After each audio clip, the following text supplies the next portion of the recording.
કુંભ રાશિના મિત્રો, મંથન ભાદ યુટ્યુબ ચેનલમાં આપનું સ્વાગત છે। તો કુંભ રાશિના મિત્રો, ધ્યાનથી સાંભળો। ફેબ્રુઆરીનો અંત આવી રહ્યો છે। માર્ચનો નવો મહિનો શરૂ થઈ રહ્યો છે અને ગુરુ પ્રભાવિત હોવાથી આ મહિનો તમારા જીવનમાં ઘણી શુભ અને અનુકૂળ બાબતો લાવવાની ક્ષમતા ધરાવે છે। જો કે આ મહિનાની શરૂઆતમાં જ તમને મોટી અડચણનો સામનો કરવો પડી શકે છે। હા, ગ્રહોની સ્થિતિ એવી છે કે તે તમને તમારા પોતાના દુશ્મન બનાવી દેશે। તમે જાણી જોઈને કોઈ ભૂલ કરી શકો છો, કોઈ નિર્ણય લઈ શકો છો અથવા કોઈ એવું પગલું લઈ શકો છો જેનાથી તમારા ભવિષ્યમાં તમને ભારે પીડા અને દુઃખ થશે। હા, સાવચેત રહો। આ કાર્યક્રમ અંત સુધી જુઓ। અમે તમને જે કંઈ કહેવા જઈ રહ્યા છીએ તે બધું સંપૂર્ણ ગંભીરતાથી સમજવું જોઈએ। અને અમે આ કેમ કહી રહ્યા છીએ તેનું કારણ શું છે? અમે તમને ગ્રહોની સ્થિતિના આધારે તર્ક સાથે બધું વિગતવાર સમજાવીશું। અમે તમને નિવારક પગલાં અને ઉકેલો પણ પ્રદાન કરીશું। અમે તમને કેટલીક મહત્વપૂર્ણ ક્રિયાઓ પણ જણાવીશું જે તમારે તમારા જીવનમાં અમલમાં મૂકવા જોઈએ। તમે ફક્ત તેને તમારા વર્તનમાં અમલમાં મૂકો અને તમે તમારા જીવનમાં તેનો પ્રભાવ અનુભવશો। તમને સકારાત્મકતા અને ગ્રહોની સ્થિતિનો લાભ મળવા લાગશે। આ સાથે એક અદ્ભુત શક્તિશાળી અને ગુપ્ત ઉપાય છે જેણે પણ અમલમાં મૂક્યો છે તે જોશે કે તેનું જીવન સફળ બનશે। હા, અને તમારે આ મહિનાની શરૂઆતમાં માર્ચમાં ઉપાય લાગુ કરવો જ જોઈએ અને તમે જોશો કે માર્ચ મહિના દરમિયાન તમારા માટે રસ્તા ખુલશે। અટકેલા કાર્યો ગતિ મેળવવા લાગશે। તમને બધી બાજુથી વિજયનો અનુભવ થવા લાગશે। તમારા પૈસા ગમે તેટલા અટકેલા હોય, તમારું કામ અટકેલું હોય અથવા તમે ગમે તેવી નિષ્ફળતાનો સામનો કરી રહ્યા હોવ, તમે તેમાંથી બહાર નીકળવાના રસ્તા શોધવાનું શરૂ કરશો। આ ઉપાય અત્યંત શક્તિશાળી છે। તેને તમારા જીવનમાં જાણવું અને અમલમાં મૂકવું જરૂરી છે। આ ઉપાય ફક્ત એક જ વાર કરવામાં આવશે। શરૂઆતમાં તેને અજમાવો અને તમને તેના અપાર ફાયદા દેખાશે। તેને અજમાવો। જ્યારે તમે તેનો અનુભવ જાતે કરશો ત્યારે તમે અમારો આભાર માનશો। અમે સૂચવેલા ઉપાયો દ્વારા હજારો લોકોએ તેમના જીવનમાં ખુશી મેળવી છે। મહામાઈની કૃપાથી, તેમના આશીર્વાદથી। જેઓ લગ્ન કરી શક્યા ન હતા તેઓ આખરે લગ્ન કરી શક્યા। જેઓ તેમના દેવા ચૂકવી શક્યા ન હતા તેઓને તે ચૂકવવાના રસ્તા મળ્યા। જે વ્યવસાયો ડૂબી રહ્યા, તેમના ધંધા નીચે જઈ રહ્યા હતા, તેમના ધંધા સારા થવા લાગ્યા। કેટલાકે તો લાખો અને કરોડોની સંપત્તિ પણ બનાવી। પછી તમારા ભાગ્ય અને દેવી દેવતાઓના આશીર્વાદ પર આધાર રાખીને ઉપાયો વધુ તીવ્રતાથી ફળ આપે છે। દેવતાઓના આશીર્વાદ કેવી રીતે પ્રાપ્ત કરી શકાય? દુર્ભાગ્યને સૌભાગ્યમાં કેવી રીતે પરિવર્તિત કરી શકાય? અમે આજે અમારા કાર્યક્રમમાં તમને આ વિશે પણ જણાવીશું, જેથી તમે જે ઉપાયો કરવા જઈ રહ્યા છો, જેમ કે અમે વર્ણન કર્યું છે, તે સંપૂર્ણ રીતે ફળ આપે। કોઈ પણ કસર છોડવામાં ન આવે। આ એક ખૂબ જ મહત્વપૂર્ણ કાર્યક્રમ છે। તેને અંત સુધી જોવાનું ભૂલશો નહીં। જો તમે અધવચ્ચે જ છોડી દો છો તો તમે તમારા પોતાના સૌભાગ્યનો દરવાજો 100% બંધ કરી દેશો। અને પછી ભટકવું અને પાછળથી રડવું કોઈ કામનું નથી, કારણ કે જીવનમાં કોઈ પણ પ્રકારની સફળતા ફક્ત જ્ઞાનના માર્ગ દ્વારા જ પ્રાપ્ત થાય છે।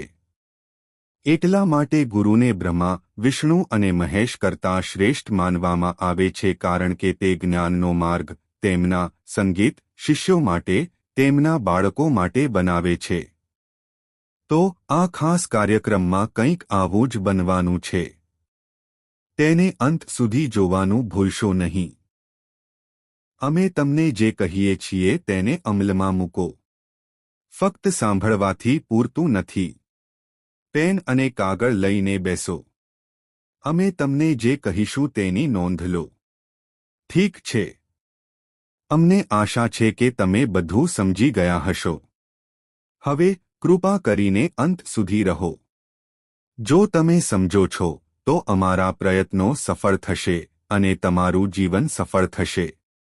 મહામાઈની કૃપા અને આશીર્વાદથી. તો મહામાઈના દર્શન કરવા આવો. ટિપ્પણી વિભાગમાં સંપૂર્ણ ભક્તિ સાથે લખો. જય માં ભદ્રકાળી. કૃપા કરીને આશીર્વાદ આપો. મહામાઈ ચોક્કસપણે તમને આશીર્વાદ આપી રહી છે. તેથી જ તમે આ કાર્યક્રમ જોઈ રહ્યા છો. જો તમારી લાગણીઓ ઊંડી હોય તો એ પણ લખો, ઓ મહામાઈ, હું પણ તમારા પરિવારનો એક ભાગ છું. હું તમારું બાળક છું. મારા પર દયા કરો. તમારી લાગણીઓ આ રીતે વ્યક્ત કરો. ચાલો હવે આપણો મુખ્ય વિષય શરૂ કરીએ. ચાલો આગાહીઓ વિશે વાત કરીએ. જય માઈ. મિત્રો, આચાર્ય અમિત જ્યોતિષ અને તંત્રના ક્ષેત્રમાં એક જાણીતું નામ છે. પૂજ્ય ગુરુદેવની આધ્યાત્મિક પદ્ધતિઓ અને જ્યોતિષ ખરેખર દૈવી છે.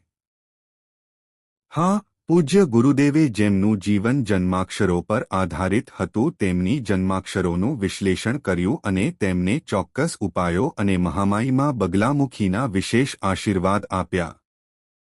સકારાત્મક પરિવર્તન ચોક્કસપણે આવ્યા છે. સમસ્યા ગમે તેટલી મુશ્કેલ હોય તેનો ઉકેલ ચોક્કસપણે મળી ગયો છે. હવે જો તમે પણ તમારા જીવનમાં કોઈ મોટી સમસ્યાનો સામનો કરી રહ્યા છો, જેમ કે વધતા દેવા, વ્યવસાય અને કામ અટકી પડવું, સંબંધોમાં ભારે તણાવ અને તમારું આખું જીવન નકારાત્મકતાથી ભરેલું હોય, તો આ યોગ્ય સમય છે કે તમે કોઈ મહાન ગુરુ પાસેથી માર્ગદર્શન મેળવો અને તમારા જીવનના અંધકારનો અંત લાવો અને દૈવી પ્રકાશ તરફ આગળ વધો. વિડિયોમાં આપેલા નંબરોનો તાત્કાલિક સંપર્ક કરો અને પૂજ્ય ગુરુદેવ દ્વારા તમારી કુંડળીનું વિશ્લેષણ અને ઉકેલ મેળવો. વિલંબ કરશો નહીં. તમારા દેવતાઓના આશીર્વાદથી આ તક તમારી પાસે આવી છે. તેને ચૂકશો નહીં. હમણાં જ ફોન કરો અને ગુરુદેવનું માર્ગદર્શન મેળવો. મહામાઈ તમને આશીર્વાદ આપે. આભાર. જુઓ, કાળજીપૂર્વક સમજો. ચંદ્ર હાલમાં પોતાની રાશિમાં ગોચર કરી રહ્યો છે. મંગળ ખરાબ સ્થિતિમાં છે. ગુરુ વક્રી છે અને અતિચાર, વિશ્વાસઘાત માં છે.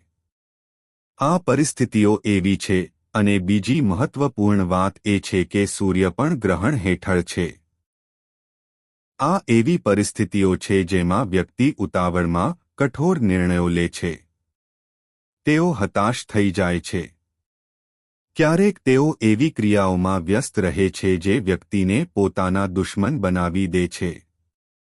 સંગીત, હા, પોતાની જાત અને અન્ય લોકો વચ્ચેનો ભેદ ગુમાવી દે છે. ખાસ કરીને જો તમારી કુંડળીમાં સૂર્ય, મંગળ અને બુધ નબળા હોય, ખાસ કરીને કારણ કે આ સમયે બુધ પણ વક્રી હોય છે, તો તેના પરિણામો વધુ ખતરનાક હોઈ શકે છે. આનો અર્થ એ છે કે વ્યક્તિ જાણી જોઈને એવા લોકો સાથે સંપર્કમાં આવશે જે તેમના વિનાશનું કારણ બનશે. તેઓ એવી સલાહ અને સલાહ આપશે કે વ્યક્તિ ખોટા નિર્ણયો લેશે, હજારો રૂપિયા અને તેમની મહેનત પણ બગાડશે. તેથી આવી પરિસ્થિતિમાં 3 મહત્વપૂર્ણ કાર્યો છે જેને તમારે અવગણવા જોઈએ નહીં. તમારે તે કરવા જોઈએ. તમારે ધ્યાન આપવું જોઈએ. હા. પહેલું કાર્ય શું છે? પહેલું કાર્ય તમારી સાથે શરૂ થવું જોઈએ. તમારી સાથે શરૂઆત કરવાનો અર્થ છે તમારી જાતને મજબૂત બનાવવી. તમારો આત્મવિશ્વાસ ગુમાવવો નહીં. તમારો આત્મવિશ્વાસ જાળવી રાખવો. સમય કે સંજોગો ગમે તે હોય.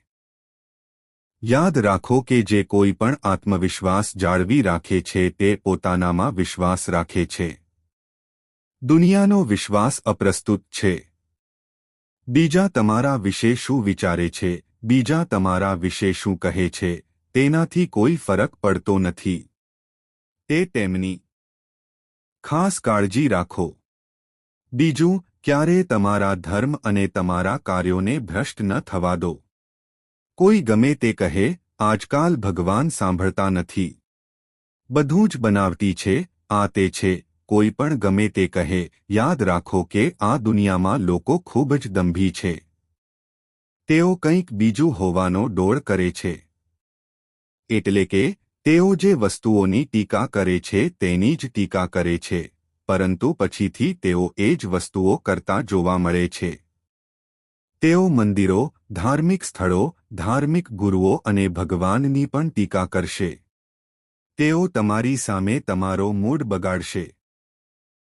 પછીથી તમે જોશો કે થોડા દિવસો પછી તેઓ પોતે મંદિરમાં લાઇનમાં ઊભા ધાર્મિક ગુરુઓ પાસે જતા તેમના પગની પૂજા કરતા જોવા મળશે. અને તમને આશ્ચર્ય થશે, ઓહ, આ વ્યક્તિ કહેતો હતો કે આ બધી નકામી વસ્તુઓ છે. તે બનાવટી છે. તેઓ કંઈ કરતા નથી અને આજે તે અહીં ઊભો છે. તો જ્યારે તમે તેમને પૂછશો ત્યારે તેઓ તમારી સામે દાંત ચડાવશે. તેઓ કહેશે, ઓહ, તે આવું હતું. પણ આ એવું નથી. તમારા મન અને હૃદયને અહીં ચાલાકી કરવામાં આવી રહી છે. તેઓ તમારો મૂડ બગાડશે અને તમારા પોતાના જીવનને પ્રગતિ તરફ દોરી જશે. આ બે મોઢાવાળા લોકો છે. તમારે તેમનાથી દૂર રહેવું જોઈએ. તેમના શબ્દો તમારા કાન સુધી પણ પહોંચવા ન દો. અંતર જાળવો. સૌથી મહત્વની વાત એ છે કે આજકાલ લોકો આ રીતે વર્તે છે. સૌથી મહત્વની વાત એ છે કે તમે તમારા વિશે શું વિચારો છો. તમારી પોતાની વિચારધારાનો વિકાસ કરો.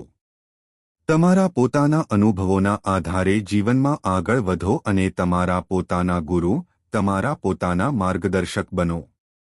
અને જીવનમાં કોઈને કોઈ દરેક વ્યક્તિ હોય છે જે તેમના માર્ગદર્શક તરીકે સેવા આપે છે.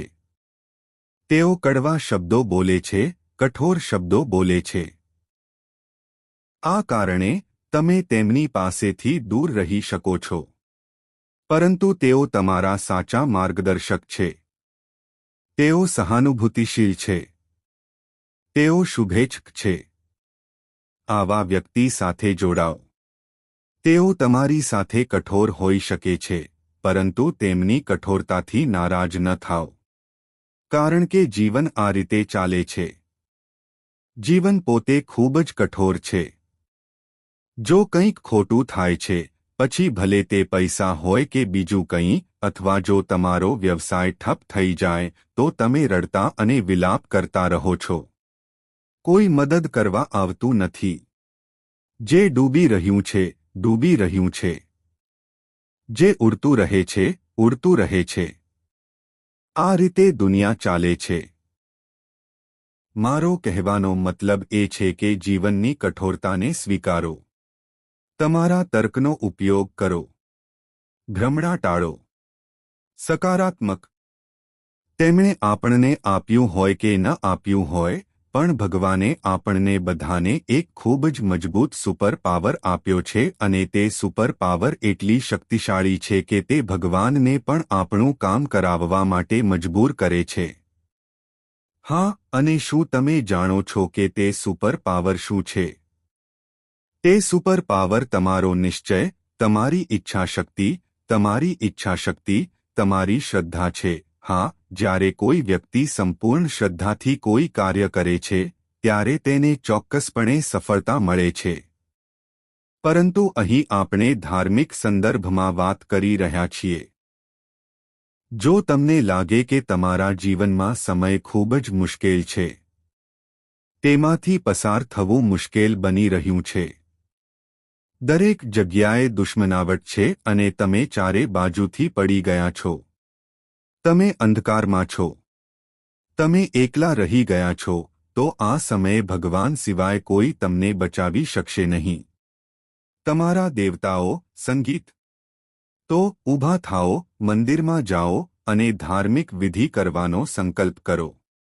હા, ધાર્મિક વિધિઓ કરવાથી દુઃખ દૂર થાય છે, દુર્ભાગ્યને સૌભાગ્યમાં પરિવર્તિત થાય છે અને ભાગ્ય ભૂંસી નાખવામાં આવે છે. ધાર્મિક વિધિઓમાં ખૂબ શક્તિ હોય છે, તેથી તેને કરો. જેમ તમને હનુમાનજીમાં શ્રદ્ધા છે, તેમ હનુમાનજી પણ ઈરાદાઓથી ભરેલા છે, પરંતુ ક્યારેક તેઓ સાંભળતા નથી કારણ કે આ કળિયુગમાં ઘણા મુશ્કેલી ઊભી કરનારા અને દંભી લોકો છે. તો હનુમાનજીએ પોતાને દૂર કરી દીધા છે. પણ હનુમાનજી પણ દૃઢ નિશ્ચય સાથે આવનારાઓને સાંભળે છે. તેઓ પોતાની મહાશક્તિનો ઉપયોગ કરી રહ્યા છે. તો તમારે શું કરવું જોઈએ? હનુમાનજીના મંદિરમાં જાઓ અને મંગળવાર કે શનિવારથી શરૂ કરીને દરરોજ 21 હનુમાન ચાલીસાનો પાઠ કરો. 11 દિવસ માટે સંકલ્પ કરો. દરરોજ 11 હનુમાન ચાલીસા અને 1 બજરંગ બાણ. જો તમે સ્ત્રી છો તો અંતે હનુમાન અષ્ટકનો પાઠ કરવો જોઈએ. બજરંગ બાણનો પાઠ ન કરવો જોઈએ. ઠીક છે. તો આ સંકલ્પ કરવાનો પ્રયાસ કરો. 11 દિવસમાં તમારો માર્ગ ખુલી જશે. એવું લાગશે કે ભગવાન હનુમાન પોતે તમારી સાથે ચાલી રહ્યા છે અને તમારા દુશ્મનોનો પરાજય થશે. ગમે તેટલો અવરોધ હોય તે દૂર થશે. સંકલ્પ જેટલો મજબૂત હશે તેટલો ઝડપથી ફળ આપશે.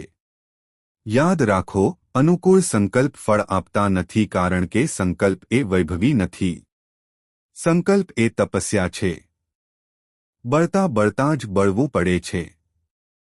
તો એવું ના કહો કે હું 5 હનુમાન ચાલીસા પાઠ કરીશ. હું 2 હનુમાન ચાલીસા, 1 હનુમાન ચાલીસા પાઠ કરીશ. અરે, હું અહીં બેસી શકતો નથી. મારે શું કરવું? તમે શાંત બેસી શકતા નથી.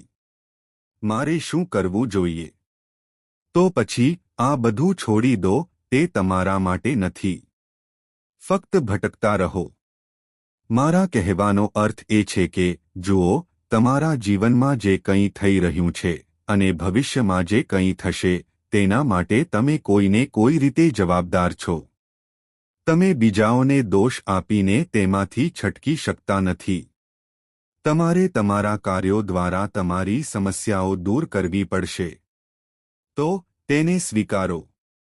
અને અમે એમ નથી કહેતા કે તમે ખરાબ વ્યક્તિ છો. તમે સારા વ્યક્તિ છો. બધું બરાબર છે. પરંતુ તમે જે અનુભવી રહ્યા છો તે તમારા ભૂતકાળના જન્મનું પરિણામ છે. શું તમારા જન્મચાર્ટમાં આવા કોઈ સંયોજનો છે? તમારી જન્મચાર્ટ, તમારી જન્મમાત્રી બતાવો. તમને તેમાં સંયોજનો અને ખામીઓનો ઉકેલ મળશે. આ એક રસ્તો છે. આ તમને તમારા ભાગ્યથી મુક્ત કરશે અને પછી નિશ્ચયની શક્તિથી મક્કમ ઊભા રહેશે. તમારા દેવતા પાસે જાઓ. ભોલે બાબા તમારા દેવતા છે. તો 5 અક્ષરવાળા મંત્ર ઓમ નમઃ શિવાયનો દરરોજ 21 વખત જાપ કરો. તે એક મહાન મંત્ર છે. આ મંત્રનો જાપ કરવાની વિધિ શરૂ કરો. 11 દિવસ માટે પ્રયત્ન કરો. 21 દિવસ માટે પ્રયત્ન કરો. જો 11 દિવસમાં રસ્તો ન ખુલે તો હું તમને કહીશ. આ આપણા પોતાના અનુભવો છે. આ મહામાઈના અનુભવો છે. આ ભોલે બાબાના અનુભવો છે. તમારે પ્રયત્ન કરવો જોઈએ. પરંતુ લોકો તે કરવા માંગતા નથી. તેઓ આજે તે કરવા માંગે છે અને કાલે તે મેળવવા માંગે છે. બધા ઉકેલો 1 કરોડ રૂપિયાના દેવા જેવા છે. આજે જ પગલાં લો. કાલે દેવું સાફ થઈ જશે. ચમત્કારો થશે નહીં. બધું પોતાના સમયે થશે. તમારા કાર્યો મહત્વપૂર્ણ છે. તમારા કાર્યો, તમારી વિચારધારા, તમારા વિચાર તમારા જીવનને આકાર આપશે. તેથી આમતેમ દોડવા, આ કે તે પર વિશ્વાસ કરવા, અહીં અને ત્યાં જોવાને બદલે તમારી અંદર જોવું વધુ સારું છે. તમારી જાતને મજબૂત બનાવો. તમારી જાતને પ્રગતિ કરો. જીવન ફક્ત પૈસા કમાવવા અને વૈભવી સંગીત બનાવવા વિશે નથી. જીવન તમારી પોતાની પ્રગતિ વિશે પણ છે. આધ્યાત્મિક પ્રગતિ. ઘણા જન્મો અને પુનર્જન્મથી ચાલી રહેલી આ યાત્રા તમારી પ્રગતિ માટે છે. ફક્ત પૈસા નહીં, દુઃખથી મુક્તિ નહીં, આ જીવનનો એક ભાગ છે. તે ચાલુ રહેશે. સુખ અને દુઃખ તો આવતા રહેશે. પણ તમે ક્યાં સુધી પહોંચી ગયા છો? ગઈકાલે તમે ક્યાં હતા? આજે તમે ક્યાં છો? શું તમે કોઈ પ્રગતિ કરી રહ્યા છો? સ્વવિકાસ. આ વિષય છે. આ મહત્વપૂર્ણ વિષય છે. લોકો આ વિષયો વિશે વાત કરવા માંગત